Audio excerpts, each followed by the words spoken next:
Coming up on the series premiere of KQ2 Sports Central, we get you ready for the high school football season and week 1 of the regular season.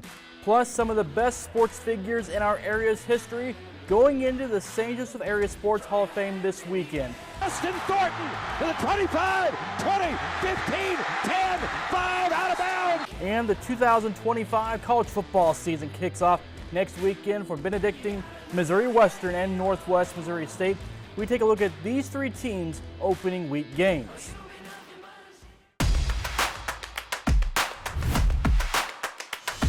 And welcome into the brand new KQ2 Sports Central, a brand new show right here on KQ2 Antenna TV and YouTube. In our sports department, we're ready to go. This show is for you. There's only so much time in our nightly news every night to cover your teams. We know that. So we're adding an extra 30 minutes a week to make sure that we can continue our coverage and get out to see your teams and your favorite moments. KQ2 Sports Central will give you a chance to interact with us as well. If there's something you want us to cover, just let us know. We'll do our best to get there. This show is for you. So let's go ahead and get started with our very first episode.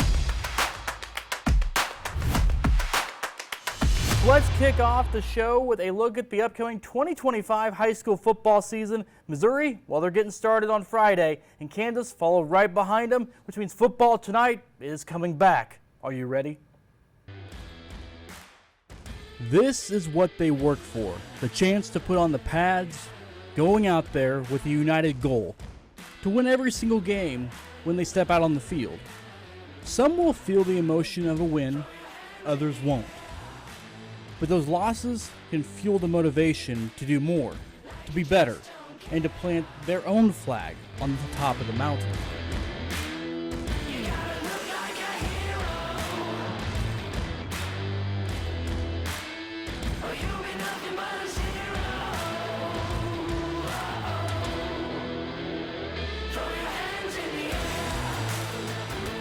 We will see special players make special plays, miraculous moments,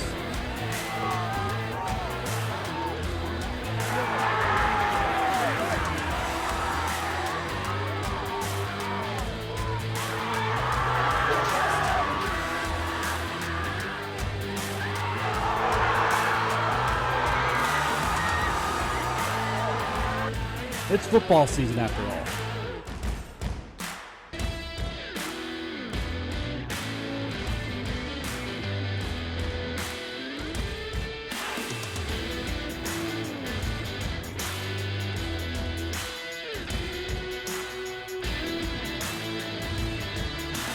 And time for football tonight.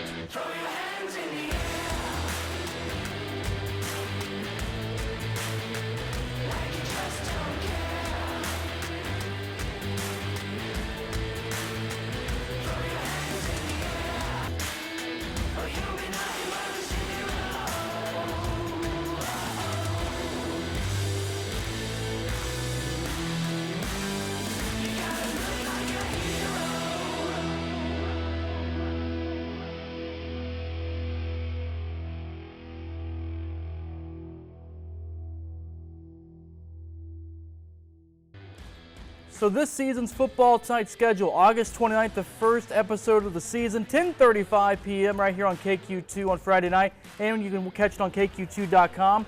Here is a look at the 2025 season schedule. First 9 shows of the season, regular season weeks of the year. And as long as we have a lot of teams still playing, we will continue our Football Tonight shows well into the postseason, which means October 31st will mark the first week of the postseason and our postseason Football Tonight show. Our first playoff edition goes right into the next week as well, and hopefully it will continue on until at least November 14th. So that's 3 weeks of postseason Football Tonight, and it's all right here at KQ2. Also a part of our sports coverage expansion, we want to create a go-to place where fans, parents, athletes can see up-to-date team and individual stats across all the sports we cover. Here's where we need your help though. Coaches, every Monday at 8 a.m. will post updated stat leaders. But to make this happen, we need your team and individual stats submitted by Sunday night at 6 p.m. each week. You can send the stats to any of the following: Anthony Crane at acrane@kq2.com, Brett Kennedy at bkennedy@kq2.com, or myself, C. Roush, at kq2.com. Thank you for helping us highlight your athletes and grow our local sports coverage. Well, another new weekly sports feature, the KQ2 Sports podcast, will debut the new episode every Wednesday morning. And here's a sneak peek at the very first episode as Anthony Crane sat down with the head football coach at St. Joseph Christian, James Schoonover.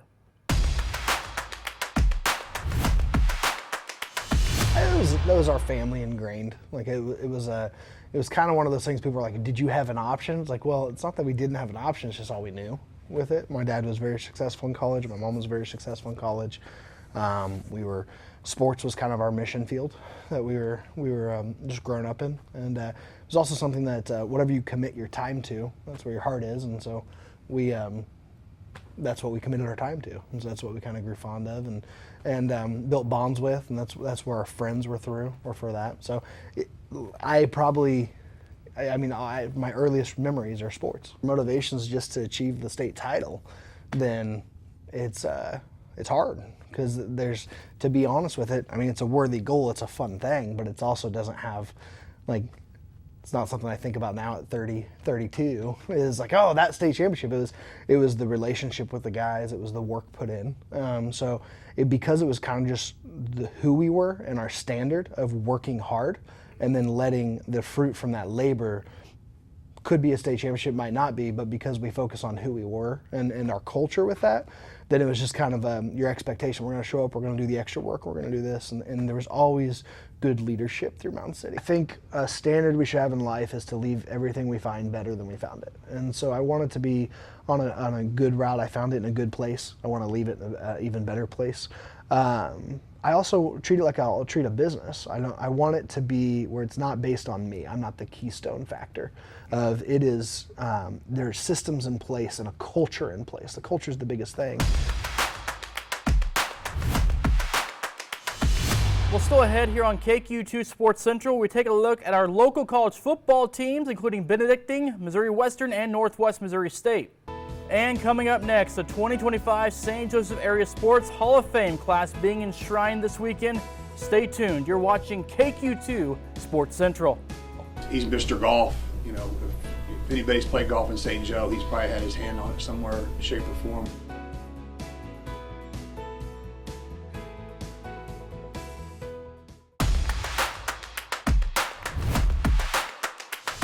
Welcome back to KQ2 Sports Central. I'm Chris Roush, happy to be with you on this new show.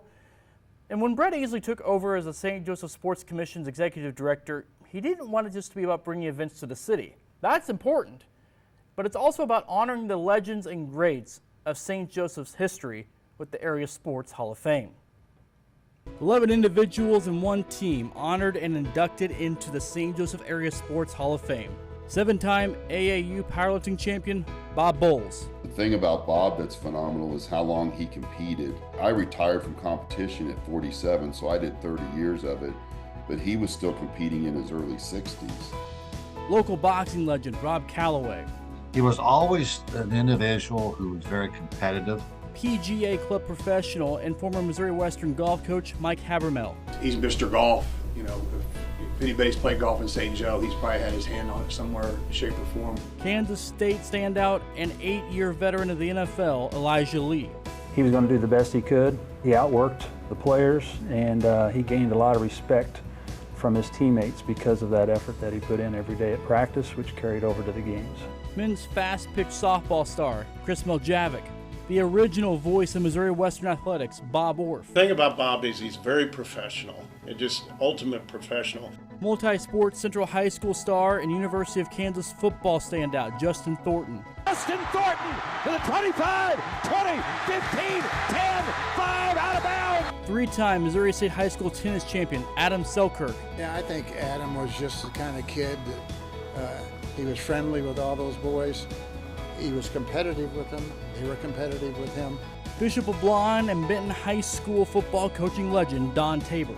You maybe saw yourself here, and he saw you up here. And that was his job to help you get to this part and then see if we can't move it up even further. The 1977 Bishop LeBlond Boys Basketball State Championship team. The Special Olympics Area Athlete of the Year, Chris Ringett. He has always loved and valued Special Olympics and the Special Olympics community. And the Bill Snyder Woman of Impact, Allie Perry. You don't get to have the credentials that Allie Perry has if you're not willing to sacrifice the time and put in the work. This class, the 5th class of the Area Sports Hall of Fame, as it continues to be a celebration of the best. So ahead, we dive into college football as we've got 3 teams with something to prove this season, including Benedictine, Missouri Western, and the Bearcats up in Maryville. And still ahead, the Central softball team found a way to cut loose with a home run derby of sorts. We'll show you how they were able to have some fun before the season started. Like you just don't care. You gotta look like a hero.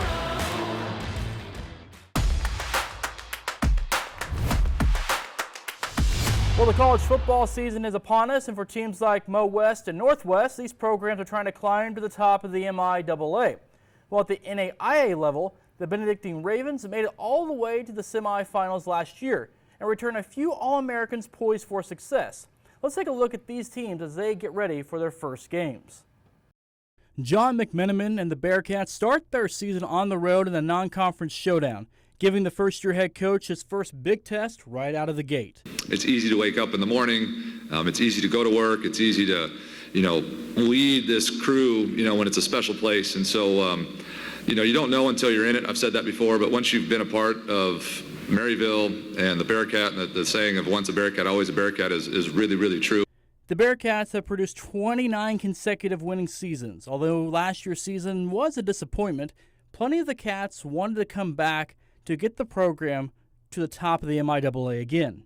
I think it's really exciting, especially having a big senior class, and kind of speaks volumes on Maryville and Northwest. And a lot of guys left, but we also had a lot of guys stay, so we're excited to build that foundation and keep raising the standard at Northwest. As for the Griffins, Tyler Fenwick enters his 3rd season as the head coach at Mo West. The Griffins finishing just 4-7 a season ago, a disappointing showing for a team with high expectations. And this offseason, the guys worked on ownership and raising the standard out of the Sprat. We spent a lot of time this offseason training leadership and really just trying to get down to the nuts and bolts of getting these kids to take some ownership in the program and take some ownership in kind of taking it to the next level. Ready to get after it, ready to work hard. We've been working hard all summer, and we're the type of team that's going to punch you in the mouth every play. I'm seeing the game differently. We got the same O-line returning too, so it's usually good whenever those things happen. Definitely looking forward to, like Fenwick said, all the work we put in, the guys coming together. It's going to be a show for sure. And down in Atchison, the Benedictine Ravens, coming off an NAIA semifinals appearance, looking to make another deep postseason run. We know what it takes to get there, and we learned a lot. And for this season, obviously our goal is to get right back there and further. So we're just going to really put an emphasis on just continuing to work. And yeah, for the younger guys, it's just trying to build that trust and that chemistry with them, and letting them know that this is what it's going to take, and this is what we're going to have to do to win. And hopefully they can buy in, and they can really help us do better in the fall. Especially with the return of 2 All-Americans, quarterback Jackson Dooley and tight end Tanner Zimmerman. We graduated a great group of seniors last year, and we've brought back a really good core group of guys, and guys have really elevated in terms of their leadership, and we have developed our players. Benedictine will find out real quick where they stand this early season, as the first 2 weeks, Morningside, a semifinal round team last year, and then Grandview, the 2024 NAIA national champions. Yeah, it's a great way to start the season. Some people shy away from it. We don't. We're going to find out right away where we're at. What it does in the offseason, it creates a sense of urgency that you got to get better now. You can't wait around, and you don't have 2 weeks to get going in your season. You got to be ready to go week 0. And we're just taking it one day at a time. We have not moved on to game plan in Morningside yet. We're working on ourselves right now.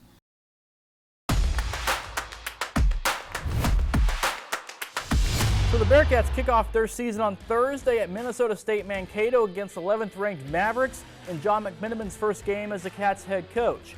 The Griffins head up to Sioux Falls, South Dakota to take on Augustana in a non-conference game to begin the season next Saturday, and a big one down in Atchison next Saturday.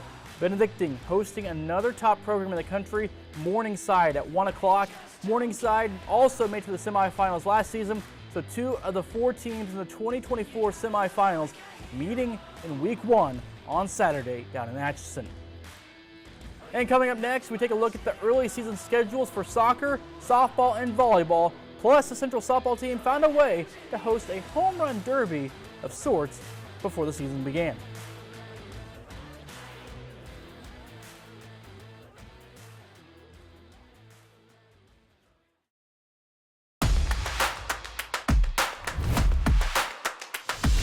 Welcome back. The Central softball team gearing up for the regular season as they're competing in the City Softball Jamboree this weekend. But before all of that, they found a way to have a fun, unique home run derby.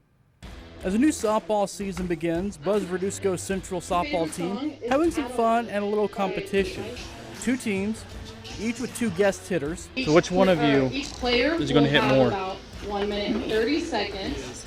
Trying to get the most points, whether it's singles, doubles, triples, and of course, the long ball. Because it's warm, he doesn't have to go to school. That's another one. That's going out. Send it out to nose. Some did really well. Some knew they did well and made sure everyone knew it. I had a lot. I'm like, get a tally. We didn't get a tally in the first round, but we did get a tally. Even taking out on the guest announcer, former Central standout and Division I softball player Zoe Trotter. What's the beef with Zoe? Zoe? Yeah, what's the beef with this? She's always hating, man. Family members, if you haven't called you seen trash. the locker room that we just created for the girls this year, also said, make your way back there. While others did their best, despite never playing His softball. superpower, he would freeze time so he can cheat in Uno. He got another point. You led the team, right? Yeah. Points and home runs. I think, what I have, 10? 30 home runs, and but So why didn't you guys win? I don't know math that well, but it's not about who won or lost, but it's about the experience and the journey that we accomplished on the way here. Would you trade Jermaine for somebody on their team? No. Yes. No, he's our best player. Well, it all came down to a swing-off in the end, with last year's winner, Haley Athan, securing the victory. Central celebrated the summer full of workouts and fall camp with a little bit of fun, because now it's time for the work to begin and the season to start. All right, look at the early season softball schedules now. For Lafayette, they take on Oak Park next Friday in the Greater Kansas City Tournament, while the Cardinals take on Lathrop, Savannah, and Excelsior Springs next Saturday in the Lathrop Round Robin Tournament. Central hosting Raytown South on September 2nd, and Bishop LeBlond traveling to East Buchanan, that game also on September 2nd. The City Volleyball Jamboree taking place on Tuesday night at the Looney Complex in the Field House at Mo West at 6 o'clock. The Jamboree will feature Benton, Bishop LeBlond, Central, and Lafayette. And for boys soccer, September 2nd, Lafayette and Benton squaring off, Central going down to Blue Springs. Then on September 4th, Bishop LeBlond playing Lafayette, while Benton and Central meet up in the city for a match of their own. When we come back here on KQ2 Sports Central, we celebrate the current and future while also honoring the past. We go back into our archives and reflect on some of the best moments. Stay tuned.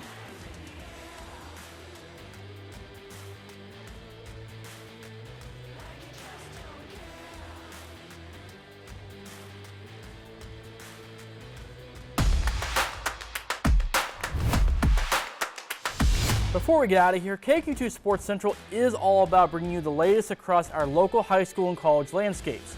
But it's also about remembering the past and some of the special moments that we should continue to celebrate and enjoy. Here's one from our archives. Are you ready? Are you ready? We are Death Row! Bring it up. Hey, dominate today, y'all. Dominate. We are Death Row! That's Missouri Western's defensive line. They call themselves Death Row, and they're planning to make opposing offenses feel locked up behind bars. That's our mentality, the toughest group on the field. Everybody get amp off of it. I think it's awesome. I think it's kind of scary sounding, Death Row. You don't want to go down there, Offenses don't want to go down there largely because of preseason All-American David Bass. Probably one of the best DNs in the conference, if not the nation, honestly. He's the ringleader of Death Row, but the name wasn't an easy sell. When we got here, I ain't gonna lie, I thought it was kind of corny or whatever. I mean, Death Row, what is Death Row? 25 to life. but it's like some you just buy into. We are Death Row! And they've all bought in. They've even made sacrifices and returned 7 starters from a team that was #1 in pass defense in 2010, leading the conference in interceptions. Everybody was ball hawking pretty well. I think we're going to be one of the best D-lines in the country this year. Just the size we put on, the mentality we bring on the field, how tough we are, strong. The offseason we went through was the best, most progression I've had. Peaster's making the switch from linebacker to defensive end this season so he can do less thinking and more bulldozing. Linebacker is complicated here at this level. It was a lot easier in high school. It was more of a just go make a play in high school, but now there's whole play and scheming to things. And D-line's more just line up and get after it. But it's not just where they are, it's where they've come from. In 2009, this unit was one of the weakest pass defenses in the country, but it's seen the worst, and they're looking to be at their best in 2011. Still struggle at times, but I mean, it's just us being together. We motivate each other. We build off each other hunger. We all hungry as well, so we're going to continue to do good. And then the other guys are hard-nosed players and know what they're doing, so we're ready to go. Everybody's working hard, and I just feel like we're unstoppable at this point.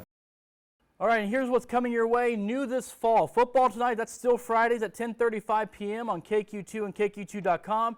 KQ2 Sports Central, Saturdays and Sundays at 5 p.m. on Antenna TV and YouTube. KQ2 Sports Podcast, new episodes drop every Wednesday morning. KQ2 Stat Leaders every Monday. Football Team of the Week, honoring the best of the best every week. Our top football play of the week revealed every Friday night on Football Tonight. So from highlights to stories, stats to big plays, we've got you covered all year long. Tune in, subscribe on YouTube, and join the action with KQ2 Sports. And that will do it for the first edition of KQ2 Sports Central. We're just getting started, and this is going to be a lot of fun. I'm looking forward to it, our team's looking forward to it, and I hope you are too. So until next time, I'm Chris Roush, and this is KQ2 Sports Central.